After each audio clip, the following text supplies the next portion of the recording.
Don't talk to me.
course, we all know that pancake is just an idea, right? It's just like some liquid and some solid fried in a pan, right? That's all it is. Everybody thinks theirs is the best. Theirs is unique, but they all. It doesn't matter. You can vary the flour. You can use cornstarch. You can use buckwheat. You can use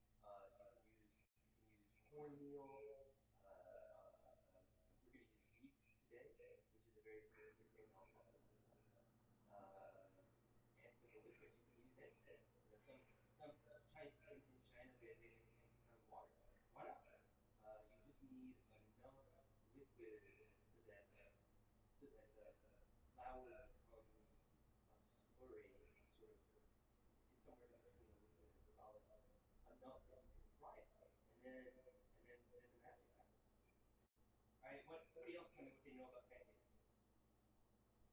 You kid, I, I love pointing on when we're all digital. Hey Nicholas, tell me what you know about pancakes.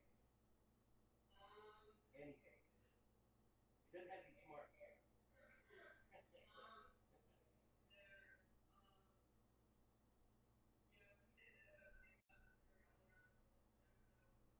They're flat. Don't we in English say flat as a pancake? Yeah. Yeah. Yeah, they're flat. They might have a little bit of leaven in them. They might have a little bit of soda or yeast or something to help them rise, but maybe not. And the ones that we're going to make today, maybe they do, maybe they don't. But I think that Russians, if they thought of like the perfect blini, if they thought of the perfect Russian pancake, it would have yeast in it, maybe. But we'll talk if we have time about that. So somebody else tell me something they know. You kids and Jocelyn Moore's little kid, tell me something you know about pancakes. Caleb, tell me something you know about pancakes. Anything. Hi, Ivy.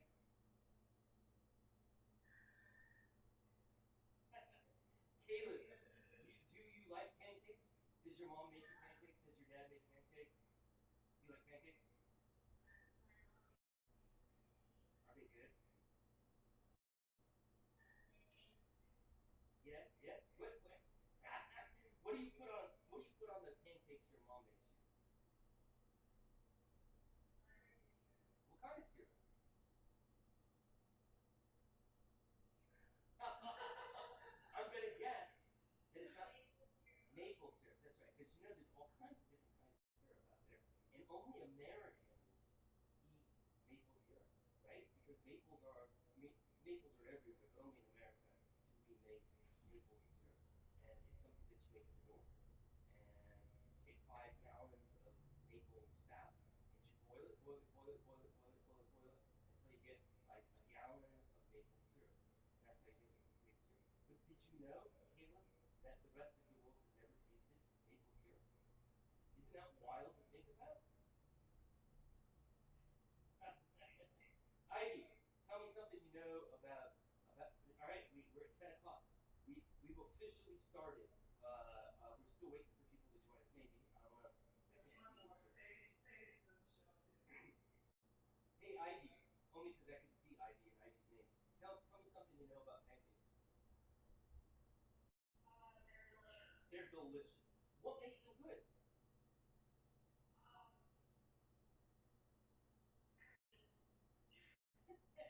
Like you gotta think. Like that's the whole point of like the reason that you study food is not. I mean, I like food. I eat food. I need food just like you. But the reason that you study it is that it makes you think about it. And so, what makes I don't have an answer. There's no right or wrong answer here, Ivy. What makes pancakes taste good?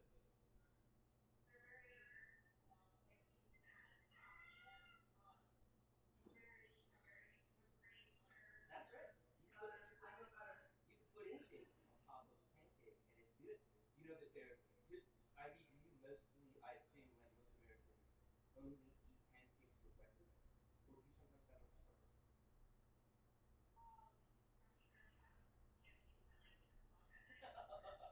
That's not supper. That's a snack, my friend.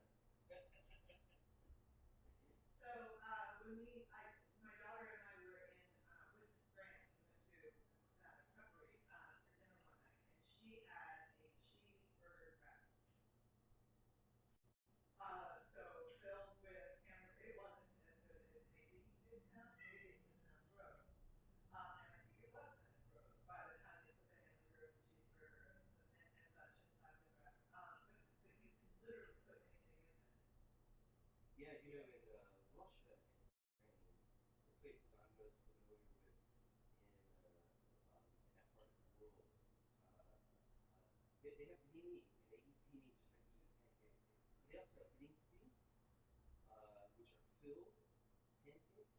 There are all sorts of, and the fillings, it's called nachinki. The fillings that you can put in a pancake, we have the cat has to wander in.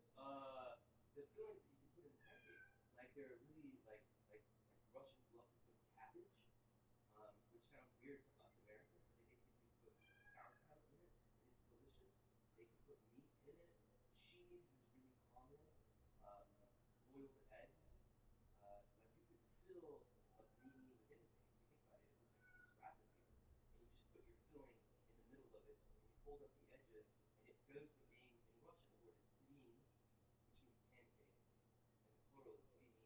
It goes from being a blin, it goes from being blini to blinci.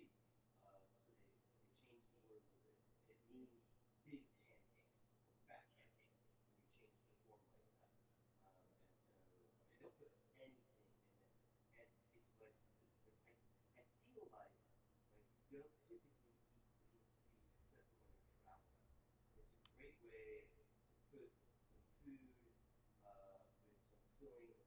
some filling, some meat, some cabbage and cheese, and you put it in one bag, and off you go. And that's basically blinci are to go.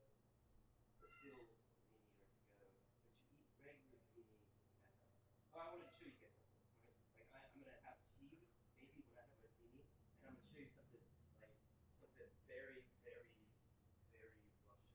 Does anybody know what that that is? It's called a samovar, and that word in Russian, samovar, it means it boils itself somehow. Yeah, that's where it's. And I'm going to show you how it works. And forgive my camera work because I isn't exactly made for live shooting. Hold on. So first of all, you look at this, right? It's a sealed vessel, and it has a spigot, and I'm going to turn the spigot, and now it's going to come boiling hot water. I'm outside, so it's okay. Uh, and it has handles so that you can carry it anywhere that you need to carry it. And it looks like a sealed vessel, and it is a sealed vessel. But it's actually tube. There's a tube that runs through the middle of it. So inside of this, I'll show you in a second, is a tube.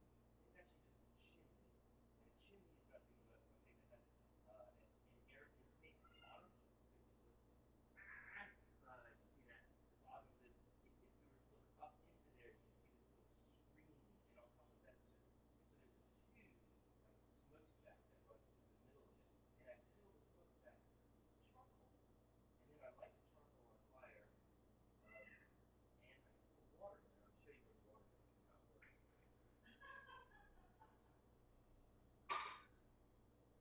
how it works. Yeah, yeah, yeah. Here, look. I don't know if you can see it, but right here, like inside. I'm gonna really quickly. You saw the coals burning, and this is how the thing is constructed. It has the steel tube that runs through the middle of it, and then in the outside chamber, you fill it with water, and so you've got burning coals in the middle, and all around the outside is water. And water, is it boiling yet? It'll come to a boil really quick. It makes boiling water. And in Russia, everybody has a samovar in Russia.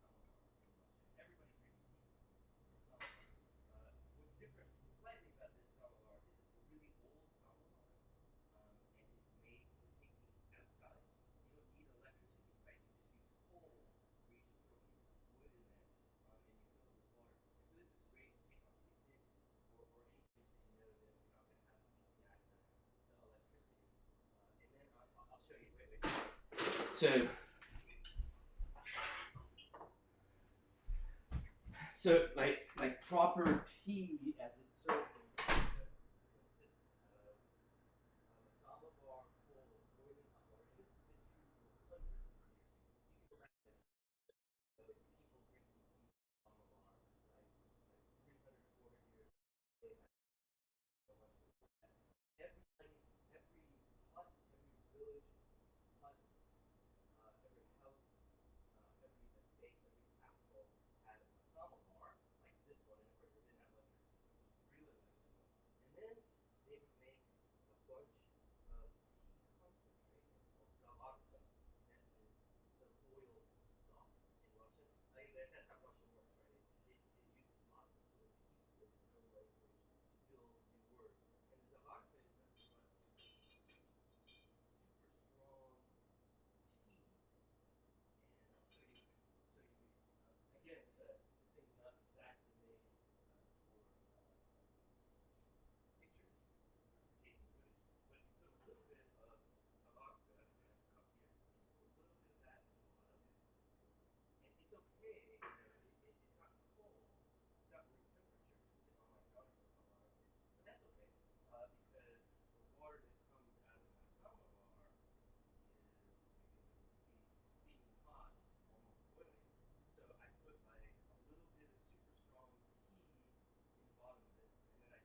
you add a little bit of milk.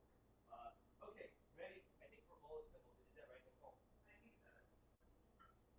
Nicole, wife. Nicole, wife. Okay, good. So it's gonna be. I'm gonna chat with you guys for a little bit, and then we're gonna go inside and we're gonna make some jam. In Russian, it's called varenya. And again, like remember, Russian is. Oh, you heard that word, var. That means boil. So like that savarka is this boiled tea concentrate, and then jam in Russian is called varenya, and that means boiled stuff. Yeah, it's just Russian, right? Like varenya is slightly different from jam as we know it, because in Russia, what you do is you bring a sugar solution to a boil, and then you dump fruit in it, because varenya is supposed to have whole fruit in it, and then you boil, and you end up with a thick syrup that kind of encases pieces of fruit, and that's slightly different from our sense of jam, but that's okay. We're gonna make jam. We're gonna make super quick refrigerated jam, and then we're gonna make a batch of bliny. I'm gonna show you how to do it really fast and really worry free. You won't make a mess, so your parents won't know. And it's going to be really tasty, and your parents are going to be like, "Oh my God, I didn't know you could cook. From now on, you're going to have to make pancakes." And so you'll become the pancake maker at home. But I wanted to talk, and again, like I could talk for hours about blini. I could talk for hours about pancakes. And so it's kind of the Mrs. Dr. Dinner. It's her job to make sure that I stop in about 15 or 20 minutes, because then otherwise we won't have enough time to make our jam and our pancakes. But I did want to talk to you a little bit about, I want to talk to you about like blini, about the Russian sense of pancake, and when they eat it, and why they eat it, and how they eat it, because I sense that's interesting. But I also want to talk about kids and food, and and the importance of food just generally in family culture, and the way we celebrate things, and the way that children become adults and babies become children. So that's a lot to talk about in 15 or 20 minutes. So I'm going to start, and I'll ask you questions and get some input from you as we go. And I'll also get some input while I talk, because like that's the time. I don't usually talk a lot when I cook, and that's the time that we all can talk and ask questions. But we're gonna switch format a little bit. Let's talk about food in a way that you probably never thought about food, and think about food as a kind of technology, which is a weird way to think about food, but that's the first way that I think about food when I study it, which I do. And think about technology. Technology exists. The idea of technology, techne, that's the Greek word, is like the way that we solve problems. Yeah. And so if you think of food as a way to solve problems, to use tools that you have to solve a problem that you face, then food starts to look really different, and thinking about it in a different way. And so I just wanted to talk about the main ingredients of all pancakes, basically.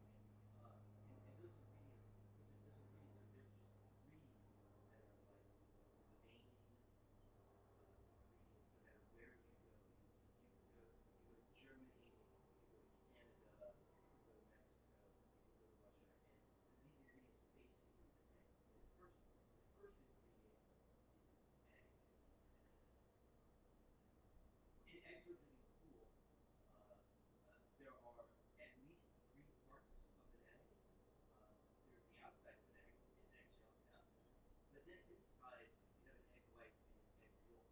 And what you probably don't know, maybe you do, is that eggs are really sticky. In fact, they used to build walls and houses out of eggs. Believe it or not, it's completely true. Like, what else did you have? You had a lot of eggs, right? So you used eggs and you would build like fortresses. I'm serious.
Okay, now I want to say one more thing. I have to skip some stuff because I always like to talk about that. And I'm going to say some things about bliny in Russian culture. You know, like you can say a lot about the place of bliny in Russian culture. I'll tell you something like when Russians don't want to say a dirty word, a naughty word, they say blin instead. Just like in English, we say, I don't know, darn or shoot. In Russian, they say blin. And so now you know so much more and you have vocabulary in Russian. So, and blini are tightly connected to fertility, to the seasons, and to religion in Russia. And long before Christianity came to Russia, we know that they made flat pancakes and called them blini. They probably didn't make them with wheat. They probably made them without wheat, but it doesn't matter. Um, and if you look at a blini and you think about it, it kind of looks like the sun.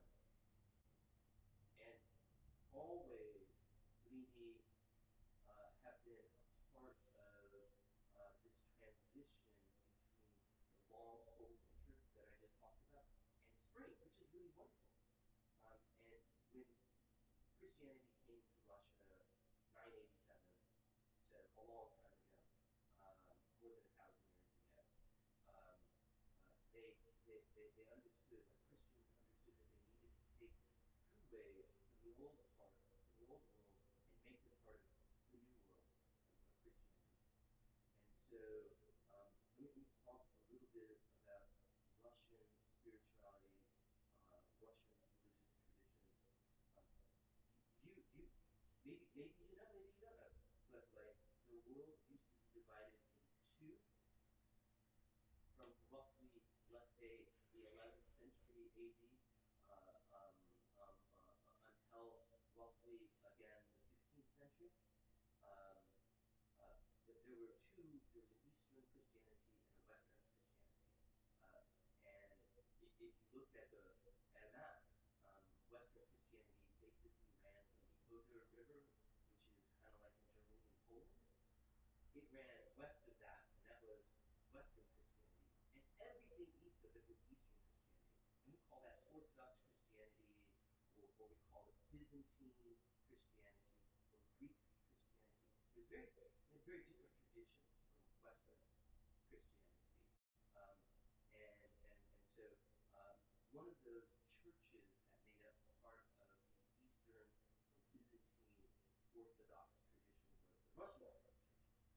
And so that became a church in, I don't know, 1100, 1200 AD, so about 1,000 years ago, shortly after Christianity was adopted as part of as the Russian official religion.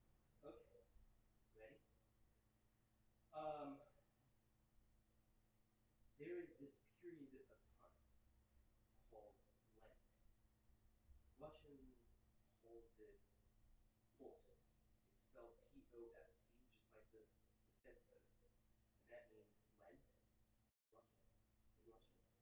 And Lent is the period that runs from Ash Wednesday, which in the Western churches happened a couple weeks ago, until Easter. Technically from midnight on Saturday before Easter, which is Sunday, which is Easter. And so Lent runs is 46 days in the end. People always think it's 40, but it's actually 40 plus all the Sundays that go in between. So it's about 46 days. And up until about the 15th century, both the Western Church and the Eastern Church practiced very strict fasting during this period of Lent that goes the 46 days before Easter. And in the Western and Eastern Church, you couldn't eat any meat products. No butter, no honey, no milk, and no meat. You couldn't smoke, and you couldn't drink alcohol for 40 days. And that was sort of to recognize the importance of Easter in the Christian tradition and the sort of preparatory fasting that went on. So they basically had what we would in contemporary America call a vegan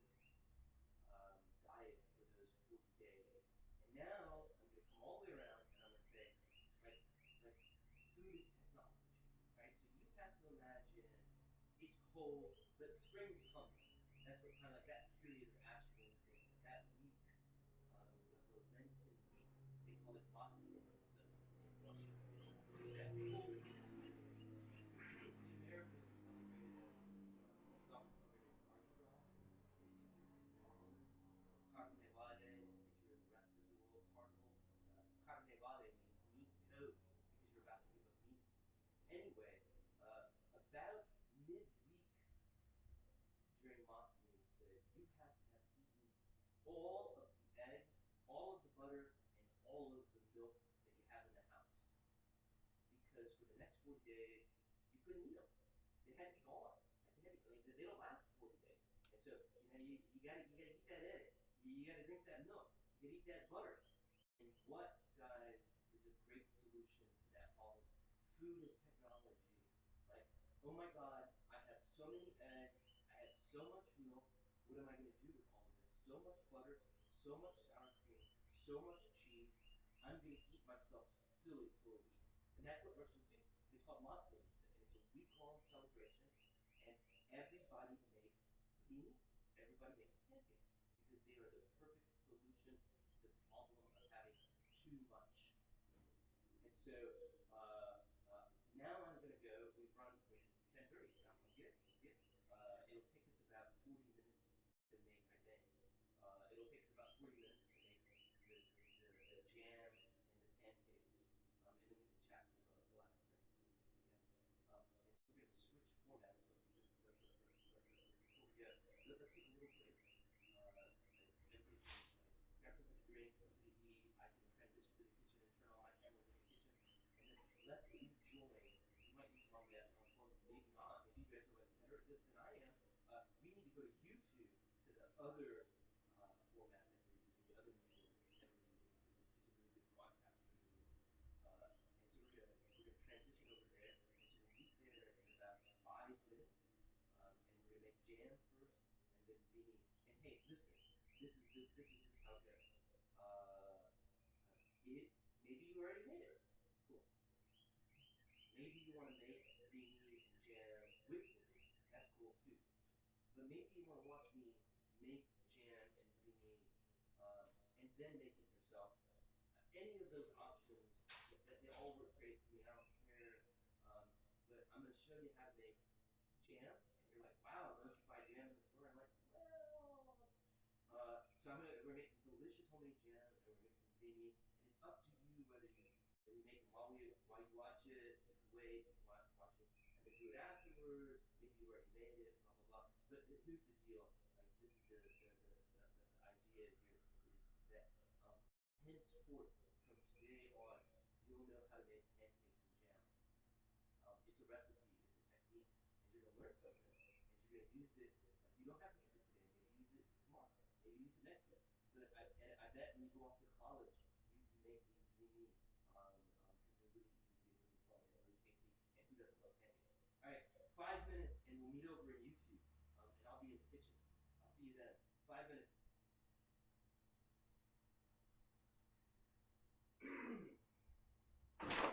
I expect some true catastrophe as we segue over. You're the problem solver there.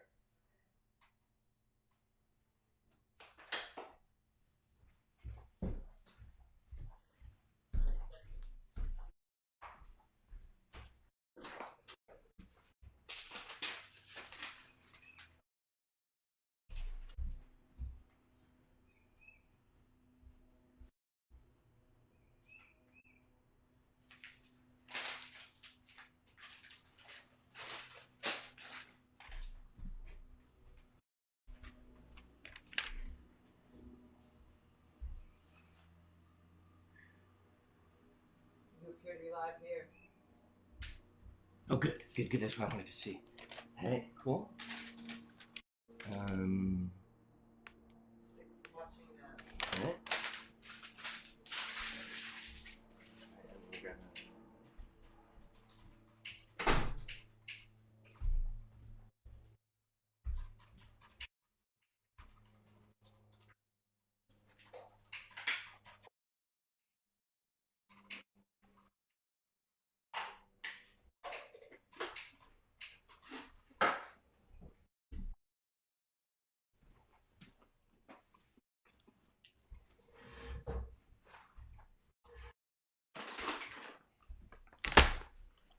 Have you tested sound?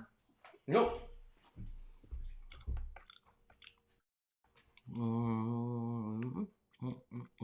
Window. Sound levels. It appears to be working just fine.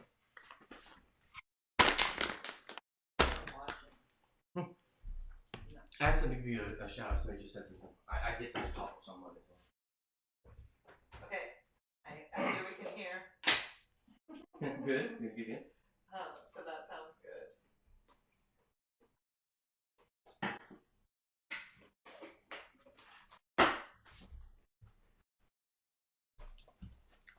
Okay, so it's frozen on the camera. Are you?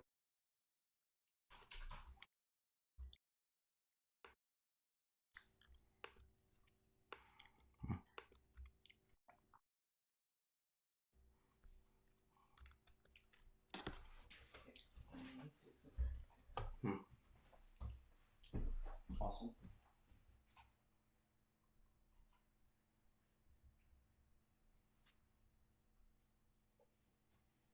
Very good. You're a little delayed. Hmm? You're a little delayed.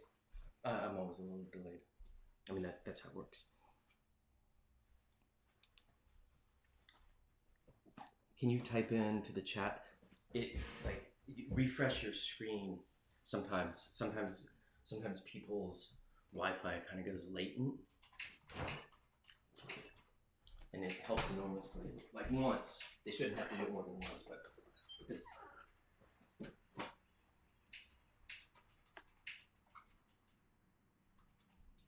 Okay, you're ready to go. I have in 5 minutes. I started at 10. We go 11:30. Great.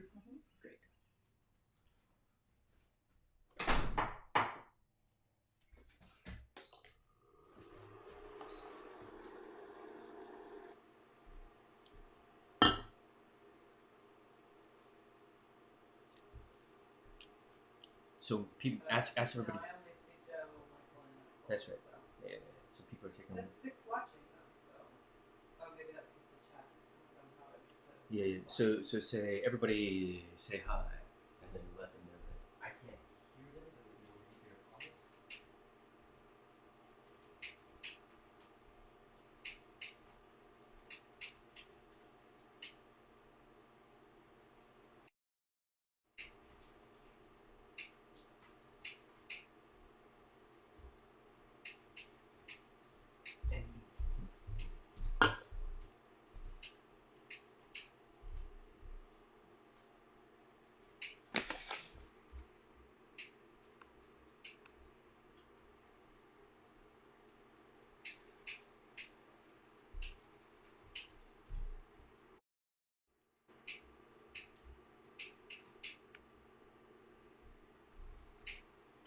And you know, if there are any problems, I mean, it sucks, but like, this is available as a video after the event.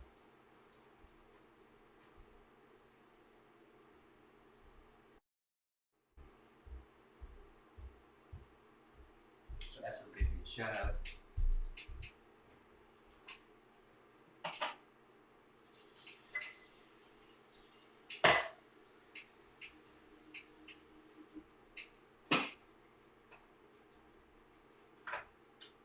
Ivy's here. Caleb's here. Hello, Ivy. Hello, Caleb.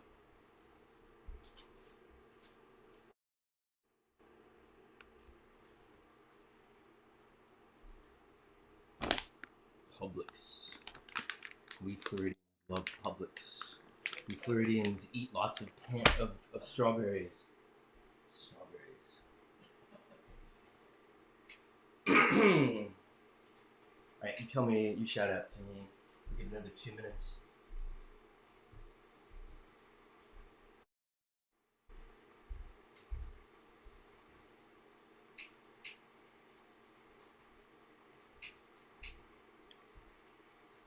But you know you're muted, right? So we don't get feedback.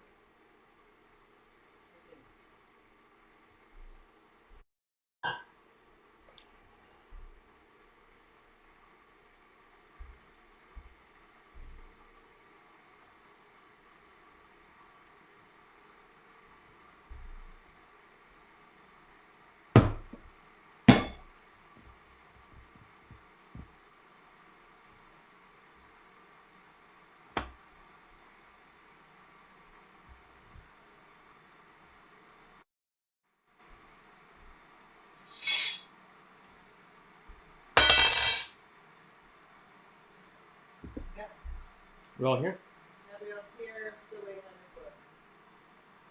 Nobody else had to refresh the screen. Yeah, I don't know what's going on, but I think that has to do with YouTube and like all the platforms are.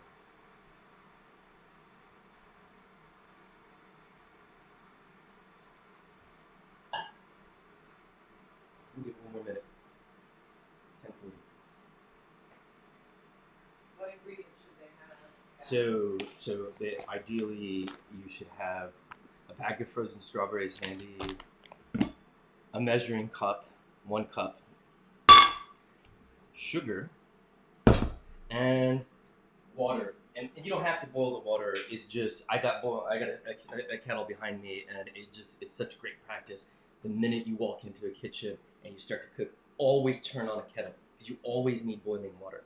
And it's better if you boil it. It's always better. It's better and faster to heat the water in a kettle than it is to heat it on the stovetop. But it works on the stovetop. It's just whatever. I'm the kind of person who actually puts his potatoes in the microwave for about a minute before I start to roast them because, like, the rule is never put cold food in hot air or hot oil, and so always warm them up a little bit, and it makes such a huge difference. Things feel so much faster if you don't have to use the energy in your element to heat things up, and if they're already hot. And microwaves are great if you use them for the right thing. We're gonna start. I'm gonna talk to you like this, and then I'm gonna switch over and use the camera that shows you the skillet that I have. But right now, I have a big skillet on, and I love these induction. You don't have to obviously. You don't have to use this induction. You can just use your stovetop. But I have this little thing called an induction heater, and it heats by magnetism, and so it itself remains cool to the touch. I can touch it. See, don't do this. It's very, but the pan gets hot. The only problem is that the pan has to be made of what's called ferrous metal. It has to have iron in it. It has to be magnetic. But other than that, I love these things, and you can get a lot of precision in them. I'm gonna go back to my other camera and talk a little bit. Let's think. Remember, I said that thinking about food is what makes it makes food more pleasurable. It also makes you kind of like a food scholar. And if we don't just eat food, but we think about what we're eating and what it means and what it's made of. And one of the great things about cooking is it's like you get to see how food is made, and you learn all of its constituent elements. And so we're going to keep things super simple, and we're just going to make this jam. And like jam that you get in the store it's great, but it's a little sweet for my liking. And that's because traditionally jam is made using equal parts sugar and fruit. And so the jam that you get, the strawberry jam, the grape jam, the apricot jam, the preserves that you get in the store, they're all made out of equal parts solid fruit and white sugar. That's really sweet. It also sets up really, really firm. And that explains why my jam, and I made some last weekend, and I'm gonna make some again right now. This is my strawberry jam from last weekend that I made just to test the recipe. And you see, look, it's really liquidy, much more liquidy than traditionally jam is. That's great. It's liquidy like that because I didn't cook it for very long, and it's liquidy like that because I didn't put that much sugar in it. And I want to say that that's what makes it ideal as something that you can serve over a pile of pancakes of bliny. So this couldn't be easier, kids. This is a pound of frozen strawberries. Sure, you could use fresh strawberries, but then you have to wash them and hold them. But like these like they're beautiful strawberries. They're perfectly ripe and they've already been prepared. And all you got to do, and I'm gonna now switch over to my other camera. No, I'm not. I'm gonna keep on this camera. All you gotta do, and you hear them start sizzling there. And so they're cooking. I'll show you what they, just in case you. Hey, that's what strawberries look like when they're cooking. and they're cooking. And now I'm gonna tell you this little trick. This is a measuring cup. It's 1 cup. Your mom, your dad, your grandma might have it in the kitchen. They're useful. And 1 cup of water is 1 cup. And so I'm gonna fill this. It's technically you're only supposed to measure solid ingredients with these kinds of things, but they're all the same. A cup is a cup is a cup. And so oh, by the way, wait, I'll put sugar in first. And here's the rule: you put in solids and then in liquids, and then you don't get your cup dirty. If I were to fill this with water, it would be a mess if I tried to get some sugar. So a cup of sugar is about six ounces of sugar. That's because sugar is granular and it's not as dense as water. And so we know we put a pound of strawberries because we read 1 pound of strawberries, and so we know we need. We're looking for a ratio of about 1 part sugar, 2 parts fruit, or you could think of it as 1 part fruit and 1/2 part sugar. It depends. We know that's a pound, and so we know we need 8 ounces. 1 cup of sugar is about 6 ounces, and so I'm gonna put a cup and a little, not much, just some. You could put more or less. You're not gonna screw things up. It's not gonna matter. It'll be just a little sweeter, or not as sweet, and that's cool. And now we're gonna put the water in.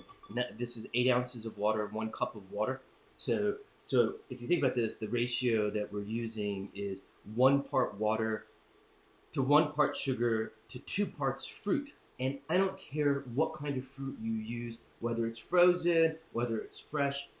If you remember those ratios, you'll be able to make really tasty jam really fast. And so now I'm gonna pour in a cup of water, and I'm gonna turn on my other camera so you can see it cooking away there. It's gonna be all steamy, and there you see it. I mean, very, very exciting, isn't it, kids? And you're gonna put this over the hottest temperature that your stove can produce. Turn it up high. It's gonna scorch a little bit. I don't know if you can see that it's scorching a little bit, but that's good, because this scorching is just the sugars becoming simpler, turning brown. It's actually called the browning effect, which is kind of interesting. And because it turns brown, but it's actually named after a dude named Browning. And I'm gonna just stir it up a little bit, and now comes the not so exciting time. We wait for the water to boil, and you see it's starting to boil already. And this is, by the way, if you want to hasten, if you want to speed things up in the kitchen, always make sure that you have all of your ingredients up to temperature. That's why you start with room temperature stuff. And if you really want to win the contest in the kitchen, you start with everything hot. All right, and which I did, except for the strawberries. Those were frozen. I couldn't get around that. And now we're just gonna wait. And it doesn't take very long to make this jam. And so while we wait for the jam to be made, it's gonna bubble over here, and you're gonna see me steal over repeatedly to give it a stir, and we'll take a look at it. But why don't we multitask and also start making our bliny. And so the first thing that you're gonna need is a quart jar, an empty quart jar. If you don't have an empty quart jar, that's all right. Use an empty but clean mayonnaise jar, or even some Tupperware from under the sink, like even a to-go container. It doesn't matter. All you need is a container that holds about 3 cups. A quart whole is 4 cups. A quart is a quarter gallon. A quart is 4 cups. We're gonna put about 3 cups of stuff in here, so it needs to be big enough to hold all of that. I'm gonna look over here. Wait. What's our jam doing? Oh, it's boiling and it's thickening up. Maybe I need a color commentator. Maybe somebody from ESPN can come in and talk about my jam and make it more exciting. What's going on here? Let me just talk a little bit about jam.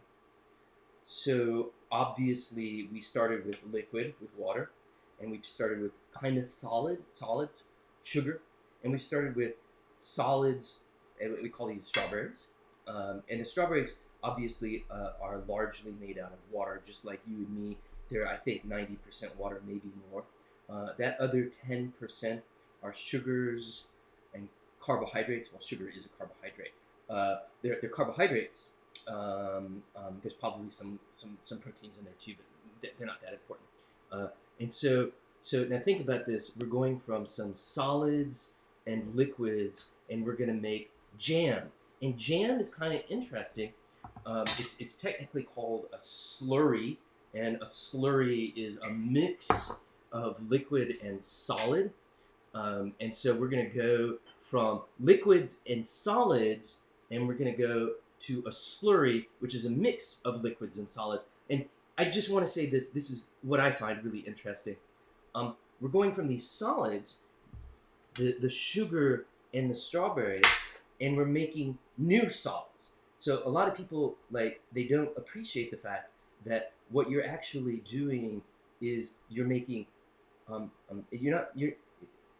you're creating something new when you boil sugar and strawberries. You're creating this syrup, this thickened water with sugar, and you're also changing the essence of these solids, these strawberries, and you're making a completely new kind of solid. And what's really going on at a level of molecules, at a level of chemistry, or maybe even physics, is that we're unwinding all of these chains of atoms, these molecules. We're unwinding them. That's what's going on right now, right? We're breaking them down. They're coming loose. They're going from the solid, and they're getting all excited because they've got all this heat added to it, and they're spinning out, and they're recombining with one another in new ways. And so that the solids that are in the strawberry jam are chemically different from the solids that we started with. And we do that because we're heating them, we're boiling them, and we're agitating them. And I'm going to show you agitate. You can agitate your mom, you can agitate your dad, you can agitate your grandma, and you can agitate strawberries. And this is how you agitate strawberries. You stir them. That's what agitate means. And so you see me here. I'm mushing them up. Don't be overly particular. For one thing, they'll collapse on their own. And for another thing, you kind of want a mix. That's what a slurry is. It's different sized pieces of solids held in suspension with liquid. And so use a spoon, use whatever you got handy, and mush them up a little bit, but not too much. A lot of people think that what's going on here is that I'm boiling off the water. And obviously I am. That's what boiling does. That's what steam is that it's the water converting, the liquid converting to a gas, the water becoming steam. But that's not really all that's going on here, or that's not what's important that's going on here. I'm also changing the structure, simplifying the structure of the sugar. I'm breaking it down into its constituent parts. And I'm using the acids and the carbohydrates that are in the strawberries, and they're recombining, and all sorts of wild chemical things are happening. And you can tell that wild chemical things are happening because of all of this scum that comes to the top. You see all this white stuff? Those are proteins and acids and sugars that are coming loose in the solution and being boiled to the top. And some people, I don't know why, they skim the scum off and they throw it away. But let's face it, kids, the scum is the tastiest part. And so we just stir it back into the solution. And you see how it's all white and bubbly. And we're just going to leave that alone for a second. We're just going to let it bubble on there. We're going to pay attention to it. But now, for the sake of time, I'm also going to start making our bliny. And man, guys, this is gonna be so easy. Don't make a mess. Be careful. Don't Don't make your parents angry. Don't make your grandma angry. Don't like that. That's why they don't let you cook, because you make a mess. But I'm gonna show you. I'm gonna show you how to not make a mess. Right. So we start off with this jar. Yeah, something that screws on, and we break an egg, and don't make too much of a mess, and don't overthink it. Like breaking an egg is pretty easy. I do it a lot. Watch me make a mess though, right? So I myself break eggs really simple. I just knock them up against the countertop and I lift it up and then I break the egg open and into my jar it goes. Yeah? Yeah. Get that egg, break that egg open, and however, without making a mess, get it into the jar. And we're going to do this a lot. We're going to shake. And we're breaking up, by the way, that egg white and that egg yolk. And we're making scrambled eggs. Yeah. So look. And now we have our egg is all mixed up. So we've put one egg. And so this is a ratio. That's really easy because it's 1 to 1 to 1. So we got one egg. And now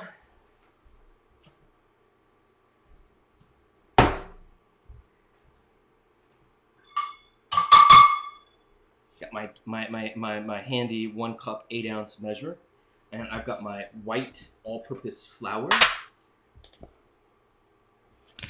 I'm gonna use my scoop because it keeps things neat, and I'm gonna dump the flour into the cup, and then I'm gonna, it's called what's it called, scoop and dip and scoop.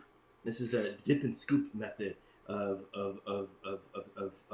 measuring flour. And I'm gonna dump that 1 cup back into my scoop so that I can keep things neat. And then I'm gonna put that flour in there. The order doesn't matter so much here, because we're just gonna shake. So I put 1 cup of flour and 1 egg. Let's take a look over at our jam, because I want to show you some stuff. So now look at it; it's beautiful, right?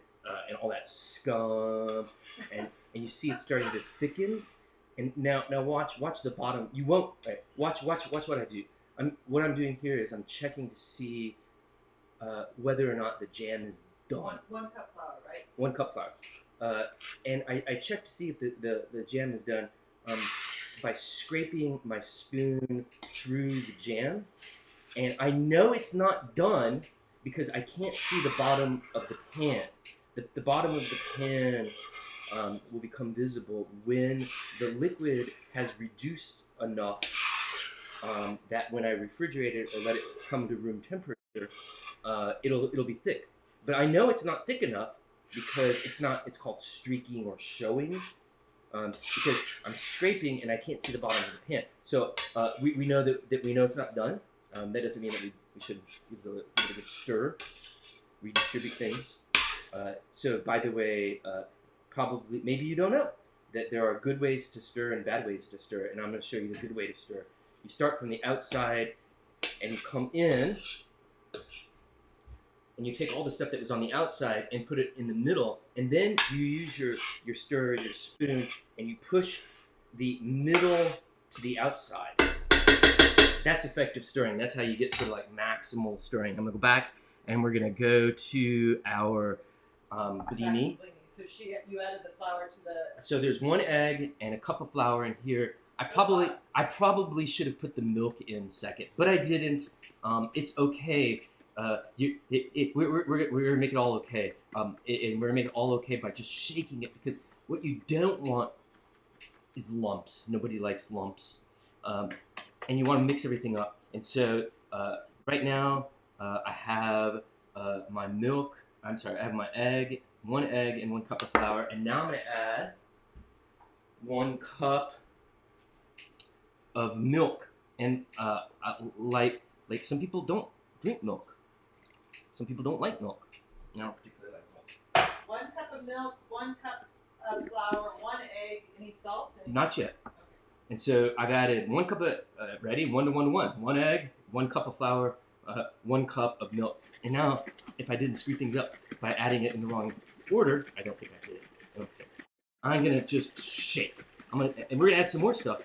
But like you can't, like literally you cannot shake this too much. Okay. Look. You got some batter. We're gonna shake. We're gonna shake a lot. Rather than stirring, we're gonna shake. And now comes the other ingredients.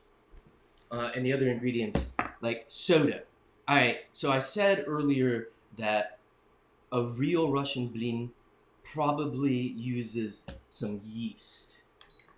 We're not going to use yeast. And in fact, most Russians don't use any form of leavening like yeast. If they do use something, maybe they'll use a little bit of baking soda. So there's this distinction between like authentic, real blini, which are actually, somewhat labor intensive and time consuming, and then the stuff that people make every day, every night for meal. And so you can add some soda. Like this isn't magic, guys. Like if you don't have soda or you don't want to add soda, don't add it. But a little bit of soda will give the blini, when they're finished, a little bit more lift, and they'll be a little bit more tender, just like you would expect. And so the soda interacts with the acids that are in the milk. There's some lactose. There's some acids in the milk. And it'll bubble. Acids and base, they bubble. And so I added a little bit, a big pinch, a little pinch, some. I'm sorry, everybody wants like precise measures, and cooking isn't about precise measures. So I added a little bit of baking soda. I'm gonna add a little bit of salt and pinch. Pinch of baking soda? A pinch of baking soda, a pinch of salt, and look, even though blini are sweet, salt is amazing stuff, and it helps us. We have so much salt in our body. We love salt. We love the flavor of salt, and the reason that we love the flavor of salt is it makes everything taste a little bit more intense. And so even though we're making sweet blini, I'm still going to add a small pinch of salt to it, just so that it tastes better, because it tastes better. And then the last thing is, and you guys got to go easy on the sugar. Sugar is important, but if you put too much sugar into it, the blini become harder to cook, I think. In fact, I often make blini without any sugar in them at all, because they brown so fast, and it's harder to handle. And you can always add sugar later, sprinkle it on top. But go ahead. I'm gonna put about a teaspoon. I'm gonna use a teaspoon measure. If you just want to do like a big pinch, maybe 2 small pinches of sugar, put it in there. It adds some flavor, and it helps with the browning. And so the recipe isn't really much of a recipe. It's ratios. 1 egg, 1 cup of flour, 1 cup of milk, 1 pinch of baking soda, 1 pinch of salt, and 1 pinch of sugar. And you put all those together in a jar, and what do? Kids, we shake. This is a great way to shake, by the way. Huh? So I did some lateral movement. You can shake like this, shake like this, you can shake like this. It doesn't matter. You just shake. And we're going to let it sit for a second while we finish up the jam. And now I'm going to talk about consistency. And consistency is tough. But it's not as important as you think. And I'll talk about that in just a second. Hold on, let's look. Let's look at our. I can smell. So let me talk a little bit about. Let's see if it streaks. Oh, see, wait. See that? Now it's streaking, and now I know it's basically done. I'm just gonna turn it off now. Tell them what streaking means? Yeah. So streaking is, so watch my spoon as it goes across the floor of the pan, and you can see the metal, and that's called streaking or showing. And it's an ironclad, 100% sure way to test whether or not your jam has cooked for long enough that when it's cool, it'll be thick like jam. And so this is just all it is you run your spoon, and can I see metal? Can I see metal? I see metal. I know it's thick enough.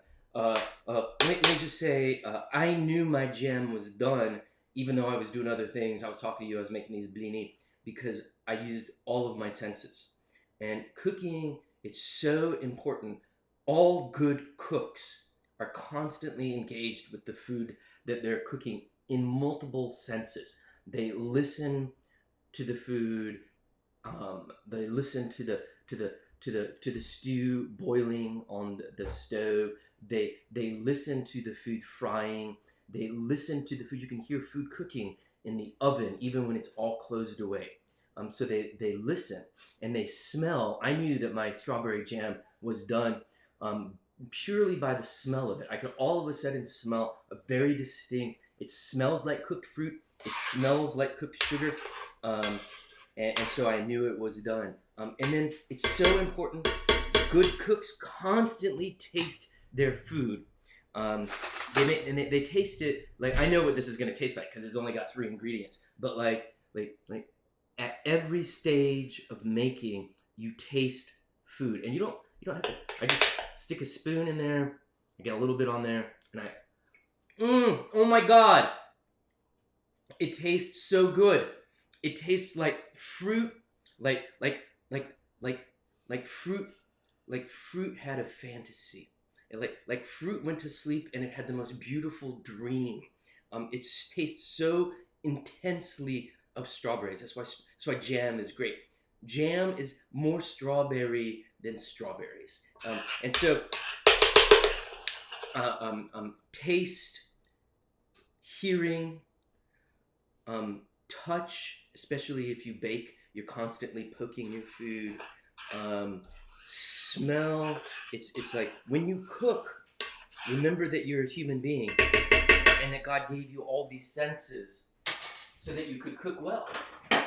And now I'm gonna take a bowl. You don't have to do this. This is what I think you should do. I think you should take a bowl, and you've got your strawberry, and you've got your cable, which we don't want in the scene. You've got your strawberry, you've got your bowl, and maybe now's the time to ask for help from an adult. Maybe not. It's a heavy pan, and so we're just gonna pour it into a bowl. And the reason we're gonna do that is that we want it to cool down. Nobody likes hot jam on their pancakes. Room temperature is fine. Cold is maybe even better. And so I'm gonna take this jam, and you could put it aside if you don't have room in your refrigerator. But you just want it off of the heat and out of the pan. I like my jam cold, and so I'm gonna stick it in the refrigerator.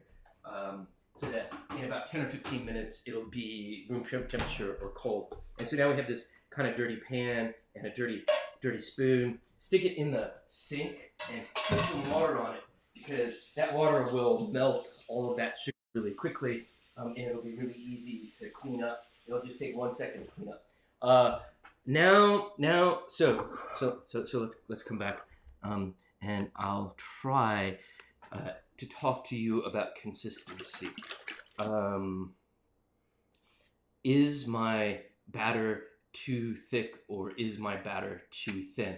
Well, like much in life, there's no right and wrong. There's only difference. And I look at this batter, and I think that this batter is a little bit runny.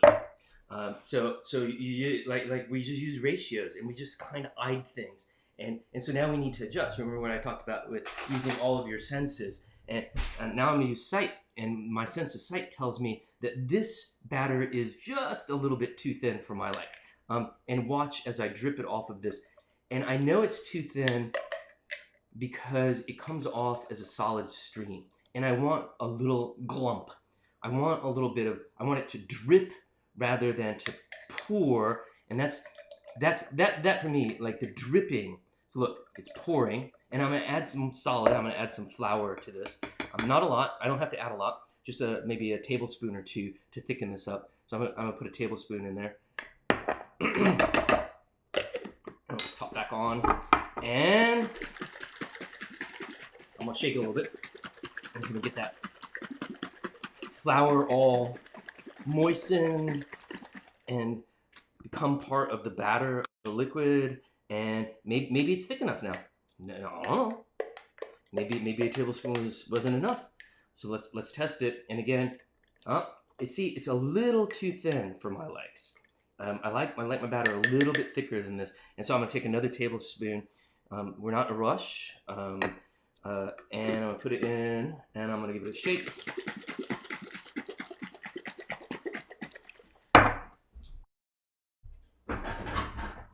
I'm gonna go ahead and warm up my pan so it's ready for me. Give it a shake, and check again. And you know, you can't rush this kind of stuff. You got to get it right. It matters. Oh, I'm almost there. You see how that starts to right drip instead of pour. Well, I'm gonna add one more tablespoon and call it enough. And I'll tell you what, kids. If your batter's too thick, it's hard to work in the pan. If your batter's too thin, it's hard to work in the pan. And so you want it just right. And guess what? Like if you make your first blini, if you make your first pancake, and batter is too thick or too thin, you just adjust it. If it's too thick, add a little bit more milk. If it's too thin, add a little bit more flour, just like I did, and get it right. And the proof is in the pan ultimately. And you can't tell whether your batter is too thick or too thin. There are too many variables, and so until you actually use it to cook, there we go. That to me is about the right. I don't know if you can see, but it's now dribbling, not quite spilling off the spoon in a steady stream like it was before. And like I said, like it's not done yet. Like if I need to, I can thicken it up. I can thin it out. Look, kids, I'm gonna teach you a cool trick. We're gonna make a potato wand. Grab a potato. Grab a knife. Don't hurt yourselves. Don't stab anybody. The lawyers made me say that. And cut your potato in half. Be careful, please don't cut yourself. And now we have a potato cut in half. Maybe that's not a surprise. And I grab a spoon. And I grab a fork. I don't know why I said spoon. And I jam it in there. And I don't jam it all the way. I don't want like the tines. I don't want the ends to be seen. But now I have a great thing that I can use to spread the oil in my pan. I'm going to change the camera and I'll talk a little bit about a pan and about heat, and then I'm going to make a blini. And it looks like we have about 18 minutes left before today is more or less over. We can go a little bit over, I guess. And just enough time, I think, to make a couple pancakes. And so now we're on this special. And let's talk about the pan and about the heat for a little bit. This is a carbon steel pan. You probably don't have one. It's a very specialized pan. I make literally thousands of blini a year. And so, in those cases, if you plan to make lots and lots of blini, if you plan on making lots and lots of pancakes, maybe you should buy a specialized pan. But if you don't have a specialized pan, you can basically use any pan that your parents have that's ready. Here I have a non-stick pan, probably what you guys have. It looks like it's about a 9-inch pan. It might be an 8.5-inch pan. Pan doesn't matter quite as much as you think it does. I have to use this carbon steel pan, by the way, one, because it's naturally non-stick and it's the right shape and I love it and I'm very familiar with it. And two, because it's ferrous. Remember what I said about this this element being an induction element, and it heats metals with magnetism, and so what I use has to be ferrous. It has to have some iron in it, and this has carbon steel has iron, most of it iron, and so it works on my unit here. All right, I got the give it some, like, you can't shake this stuff too much, kids. And you've got your potato wand and oil. You can use any kind of oil you want, honestly. A lot of people will use butter, I don't like to work with butter because butter scorches and it burns, and I find it hard to work with. It's very tasty, and if I'm going to use butter, I'm going to put it in later, after I'm done cooking. I'm going to melt it on top of the blini rather than use it to cook the blini with. And in place of butter, I'm actually going to use olive oil because it's what I have handy. I like the taste of olive oil. It's not particularly authentic Russian, but that's okay. We're not really looking for authenticity. Last thing I wanted to say is the mistake that people make with blini and pancakes generally is they start with a skillet that is too cold. I would call this skillet hot. And I know it's hot because I can take a little bit of water on my fingers and I can. Did you do you hear that? That's that water, and it hits the pan and it immediately turns to steam. It doesn't like roll around in there and eventually turn to steam. Man, this pan is hot, and I think that hot pans work best when making these. All right, I'm gonna make the first blin, and there's a saying in Russian: "Первый блин всегда является комом." And the first blin, your first pancake, always comes out like a rock. And I don't know why that is. It's just like a property of the world. But like everybody knows that the first pancake, it doesn't turn out right. And I don't really know why. Is it that the pan is too hot, not hot enough, it's sticky, I don't know. So I'm just telling you, I'm warning you right now that my first pancake is going to come out great. I think it's going to come out great. I'm going to be optimistic. I'm always an optimist. But generally, kids, your first pancake is going to fail. And so we're going to put a little bit of oil in our pan. Not much. It doesn't take a lot. Just enough that when using our potato wand, and we brush that oil all around. We don't have to be perfect, but we really do want to, like, especially where it's going to stick is along these edges. And so we're going to use it, and that's why we're using this. Lots of cushion, lots of insulation, and it spreads things well. And you hear how hot it is, sizzle, sizzle. And I can smell the oil is hot. And here's my batter. I'm going to give it one last shake. Why not? And here, right? Ready? How much batter do you put in a pan? I don't know. It depends how big your pan is. But the rule of thumb, the way that I think about it, is that you try to fill about, so you look at your pan and you divide it into 4, right, into quarters, line, and you sort of visualize what 1/4 of the pan looks like, and you try to fill 1/4 of the pan. And then you lift it up and you swirl it around like this. You see me? I was just like, oh, it's like a circus ride. And now I'm cooking. And look, so again, I'm using my vision, I'm using my smell, I'm listening to it, and I can look at this and say, oh, the pan isn't quite hot enough. I said, wow, this is a really hot pan, and now I'm going to say, you actually need it a little bit hotter. And so you probably aren't using an induction. I'm turning it up to 400. That's quite hot. But I should be able to. Might that be on the stove? That's between medium, high, and high. It's quite high, much higher than you think. And I knew this wasn't hot enough because when it's hot enough, it will immediately become lacy.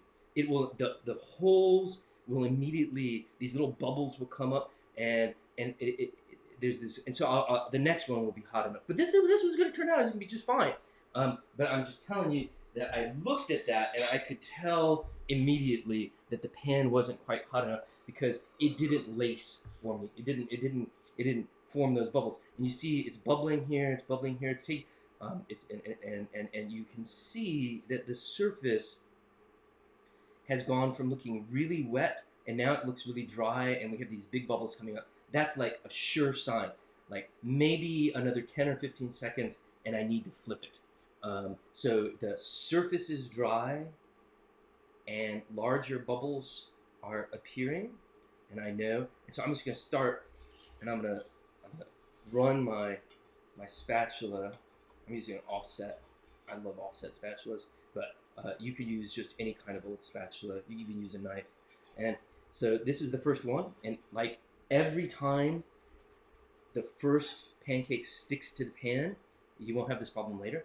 I've loosened it, and now I just gently flip it over.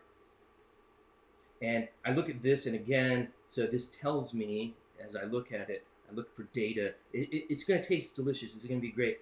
But ideally, it wouldn't just be brown in the middle. The outsides would be brown as well. It would be more even, and I'd see a lot more holes. And so the second one I cook with a hotter skillet, with a properly hot skillet, will look a little bit different. But I'm happy with that. It's good enough. It'll be delicious. It's a pancake. And you see that now this next sign that you know that the second side is cooked, and it doesn't take nearly as much time to cook the second side, is you see all of this steam coming off of it. And that means that the second side has been cooked properly. And I'm going to flip it over and put it in, and there, that's a beautiful bliny. And I flipped it over and I put it on a plate, and I'm ready for my second one. And so I'm going to put a little bit of oil in the bottom, and I'm going to spread it around with my potatoes, my potato wand. Get it into the corners. Grab my batter. Fill the quadrant. Swirl. Pick it up. Think of like it's a bride at the amusement park. And there, look, see, I can tell that that's a better heated pan because immediately the little bubbles pop and I have a lacy surface. The pan is probably still not hot enough. Like I said, everybody, like the hotter the pan, up to a point.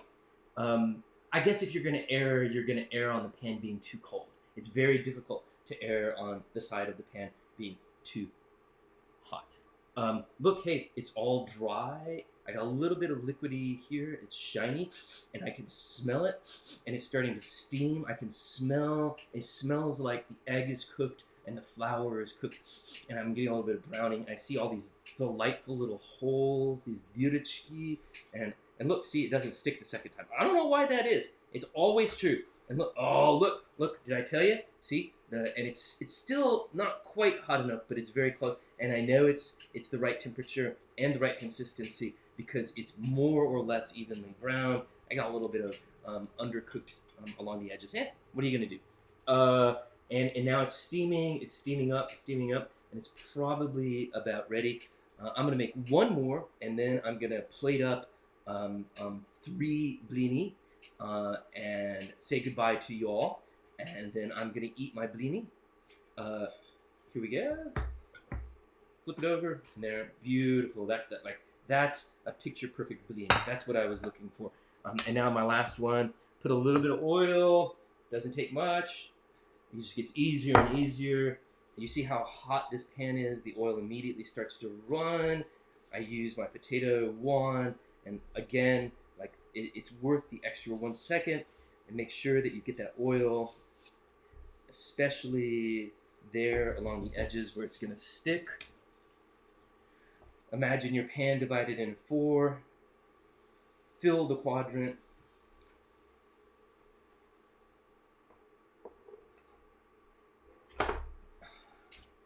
Carnival ride, and immediately you can see, I can see, I don't know if it's visible on the camera, but I can see a network of little holes opening up. It's gonna lace up on me. Can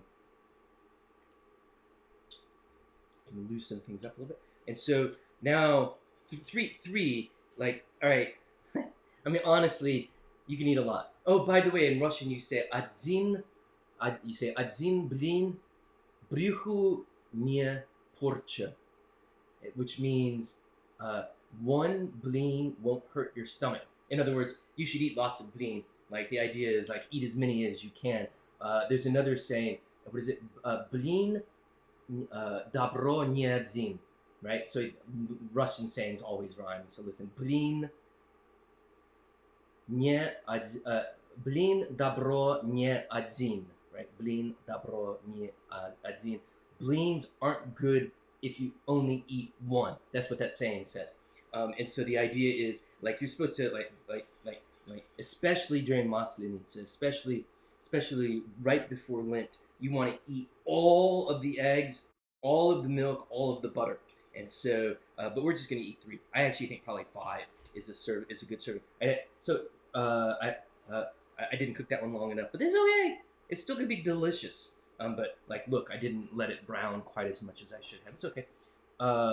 Maybe I need to turn up my oven a little bit more.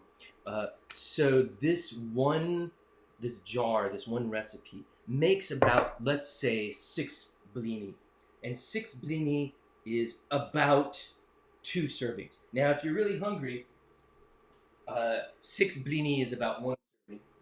I can eat 6 blini easily in one sitting. Everybody in my family can eat 6 blini in one sitting. But like, think of this, what we just did, as 2 servings. But you saw how quickly it all came together. Like if people are still hungry, just make another batch. It takes like 1 minute. Put 1 egg, 1 cup of flour, and 1 cup of milk in it, and then cook up some more. So back here, I see that it's all steamy. I know it's pretty much so done. Look how easy that came out, and look at how beautiful the bottom is. I hope the bottom is beautiful. Ready? Oh yeah, that's what we're looking for. All right, now I'm gonna remember to turn off your skillet. Turn off the omelet. And we're gonna move this out of the way. You're gonna meet up and let people show off their blini? Yeah. If you cooked your blini, show us pictures. Go to the Google Meet that we were at just a second ago. Mrs. Dr. Denner is gonna meet you guys over there.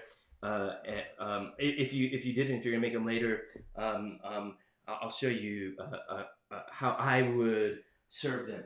So I love this way of packaging sour cream. This is I got this from Publix over there by the milk, and it's sour cream.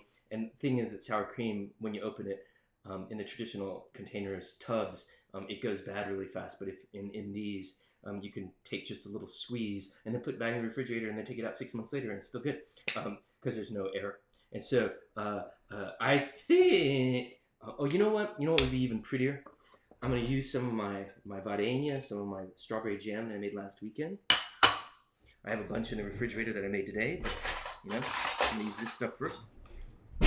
I'm gonna spoon. Look at that. I'm gonna spoon it through the middle. I'm gonna make a little cross shape.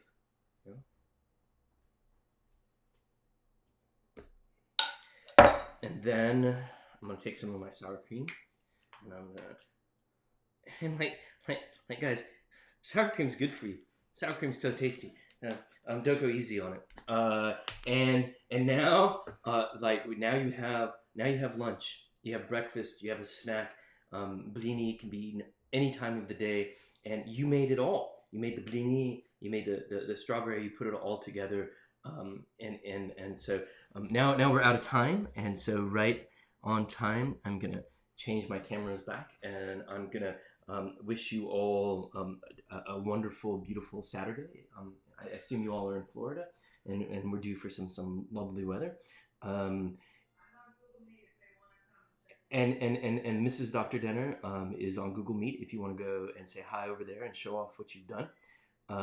If you have any questions about anything that we did today, some of the questions probably are answered on the blog. There's the recipe that's there, and there's some videos that do what we just did. But if you want to watch them again, you can watch them there. Or you can send me an email, or Mrs. Dr. Denner an email. And we're more than happy to answer your questions. And I hope you guys enjoy your day, and I hope you guys enjoy your blini, your Russian pancakes. Enjoy.